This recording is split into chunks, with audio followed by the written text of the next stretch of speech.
అందరికీ నమస్కారం. ఆత్మను తాకే మాటల గురించి ఇప్పుడు మాట్లాడుకుందాం. అదే భాష గురించి. భాష అంటే మాటలు కాదు, భావాల ప్రవాహం. మన హృదయంలో ఏదైతే పదం తాకుతుందో, మన ఊపిరిలో ఏదైతే గానం చేస్తోందో అదే భాష. భాష పెద్ద పెద్ద గ్రంథాల్లోనే కాదు, చిన్నపిల్లల నవ్వుల్లో కూడా ఉంటుంది, అమ్మ పిలుపులో ఉంటుంది, ప్రేమికుల కన్నీళ్లలో ఉంటుంది.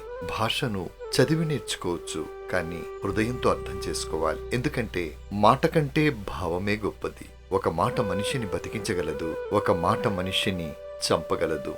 భాషకు అంతటి శక్తి ఉంటుంది. పెద్ద పెద్ద గ్రంథాల్లోనే కాదు, గోదావరి ఒడ్డున తడిచిన తల్లి పిలుపులో, ఒక స్నేహితుడు బాగున్నావా అన్న మాటలో కూడా భాష ఉంటుంది. ఈ భూమి మీద ప్రతి భాష గొప్పదే. ఒక్కొక్క భాష ఒక్కొక్క ఆత్మను చేరుకునే శక్తి కలిగి ఉంటుంది. మన దైనందిన జీవితంలో మనం మాట్లాడే ప్రతి మాట ఒకరి మనసు తాకుతుందని జాగ్రత్తగా ఉండాలి. మన మాట, మన శ్వాస, మన భావం, మన జ్ఞాపకం, మన ప్రేమ, మన శాంతి అవి భాషగా మారితే వినేవాళ్ల గుండెల్లో ఒక తీపి ముద్ర వేస్తుంది. మాటలతో మమకారం పెంచుకుందాం.